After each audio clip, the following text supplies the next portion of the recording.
All right, folks, there's a couple of updates in the Bryan Kohberger case that I wanted to share with you. The first is just a poll by Jennifer Koffendorfer. Give me a second to put it on the screen. It's a poll about the death penalty. And to be totally transparent with you, I personally don't have a leaning one way or the other on this question. I have thoughts about the death penalty that are rooted in my understanding of what the Bible teaches, which is really conflicting. And so I'm still sorting through it. So please have some grace for me as I'm trying to get down to the bottom of the answer for it for myself. But that doesn't mean that your opinion won't impact or matter to me. So I really want to know what you think. But Jennifer Koffendorfer put this poll out. If convicted, are you in support of the death penalty for Bryan Kohberger? She had almost 6,000 people participate in the poll, and 77% of people said yes. And about 14% of people said no. Obviously, the crime that Bryan Kohberger committed was horrific, and horrific crimes deserve horrific sort of responses to it. I know that the Gonsalves family in particular has been pretty outspoken in their desire for the death penalty to be taking place in this. Some of the comments it says, I have a question. Is it true that they'll let the families decide, or does the judge have the ultimate say? Jennifer says the jury, and she says the jury will then decide if the defendant will be sentenced to death. L.A. Fowler says this is a loaded question. This can only be answered after we've seen the trial evidence. Innocent people are convicted all the time. Jennifer says, I respect your point of view. Sheila says, if Lindsay Clancy doesn't get the death penalty, neither should Bryan Kohberger. Jennifer just says, interesting uh, premise. So I don't know. I want to know what you guys think. I'm really surprised that 77% of people are saying that, yes, they think that he should get the death penalty. But then again, I'm not surprised. So you let me know what you're thinking about that. The other thing was this story from News Nation. I'm not going to play the video, but I'm going to link it if you're interested. News Nation did do a video. But tonight, Again, I don't know how she keeps doing it, but Ashley Banfield appears to have information after information source, essentially saying this time that there has been some private meetings. I don't know how there was a private meeting that she knows about. Private meetings between Ann Taylor, who is the attorney for Bryan Kohberger, and the judge in the case. I believe her name is Megan Marshall. And they just decided that any conflict of interest that would possibly exist doesn't exist. The most obvious thing, from my perspective, from the point of view of conflict of interest, obviously involved Xander Kernodle's mom. There was, I think, 4 different occasions where Ann Taylor had represented Xander Kernodle's mom. And Kara is her name, Kara Worthington or Kara Kernodle. She's been on the record multiple times saying that she felt like she was betrayed because of this. She has no idea what she's supposed to do. Ann Taylor actually had her power of attorney.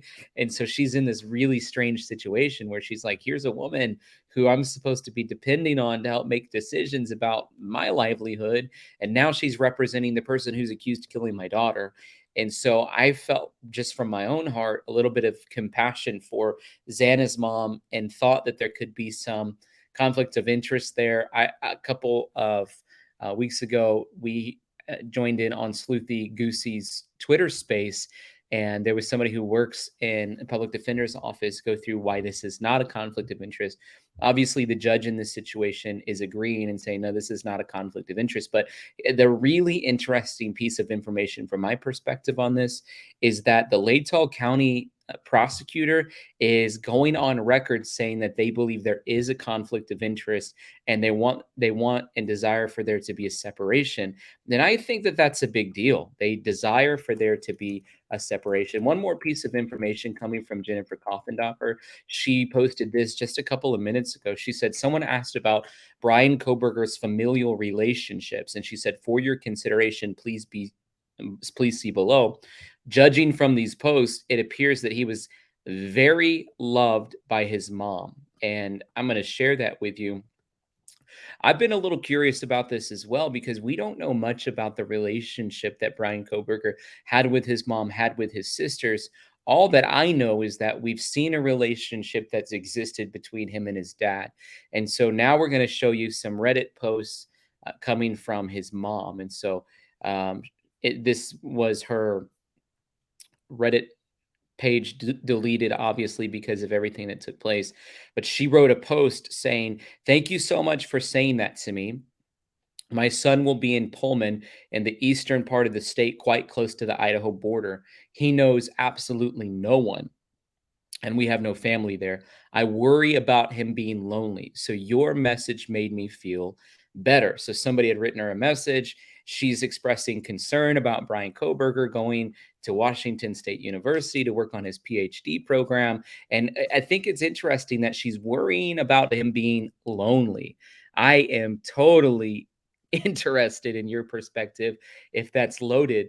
And the only reason I think that there's a little bit of ammunition behind that statement is because she has an awareness, she has a knowledge, she has this concept possibly that there's something chemically wrong, intellectually wrong, emotionally wrong, personality driven wrong with her son, and might be thinking that there's a situation that could sort of derive out of his loneliness. That's a little bit of what I was thinking. This person that she's in the conversation says, I understand I moved here without knowing anyone, but I ended up liking it and making it my home state. Legal protections are strong here, and there's a good safety net. What the heck does that even mean? Legal protections are strong here, and there's a good safety net. What the heck does that even mean? It's sometimes hard to meet people, but as we start to worry less about COVID, I imagine that'll become easier. He'll be okay, Mama Bear. She said, You're okay. Thank you so much. But then there's another post that she wrote where she said, Hello, friends. Today, my 26-year-old son left for Washington State to begin his doctorate in criminology. We live in Pennsylvania.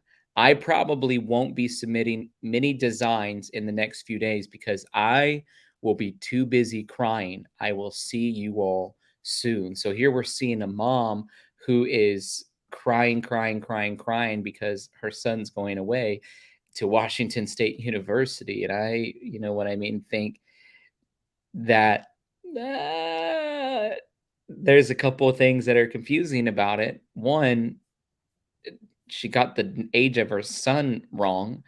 See, not 28-year-old at the most, could have been 27. So we see over here in the comments section, Stephanie says, I respectfully disagree. He's 28 years old. She should be happy and proud. He's out on his own getting an advanced degree. I was a helicopter mom also, so I get it, but not to this extent. He's not a baby nor young adult. He's a grown man. And then Jennifer says, actually, this would have been the summer of 2022. His birthday is November of 1994. I hate math problems. She loves him, but got his age wrong. Jennifer says, well, he would have been 27. And I have to say, shamefully, I have 20-year-olds and I've taken a year off their ages before accidentally. I know their dates of birth and their years, but not the best at keeping it straight. Embarrassingly, I've lost track of how many years I've been married before, too. And I can relate to that. I get people in my family's ages wrong all the time. Heck, I get my age wrong half the time. Ken Thomas says, remember Brian Laundrie told his mother, parents, she was covering up for him, too. Jennifer says she is no Roberta. You guys, we've had extensive conversation on if there was an accomplice in this case. Is it possible that Bryan Kohberger's mom knew what was going on? Is it possible that his dad knew what was going on? It's the first time we're ever hearing anything from his mom. We've obviously seen the picture and the photograph of the dad in those police camera stops. So a lot for us to be thinking about and processing through. I'm shaking in my boots a little bit that we're getting a glimpse into the mother's life and sort of her affection and affirmation for her son. I'd love to be able to hear from the sisters now. Obviously, we don't want to have any overreach or invasion of privacy, and they're definitely do that. But at the same time, it just gives us a better look and insight into the personhood of Bryan Kohberger. Sorry, somebody was calling me. It popped up and paused my stream for a second. But anyways, thank you so much for checking out this video today. It really means the world. And such a blessing that you want to get your latest updates and news from me. It's very humbling every time that I know there are people watching, liking, subscribing, commenting. And so from the bottom of my heart, I just want to say thank you and let you know we're totally dependent on people like you to support us.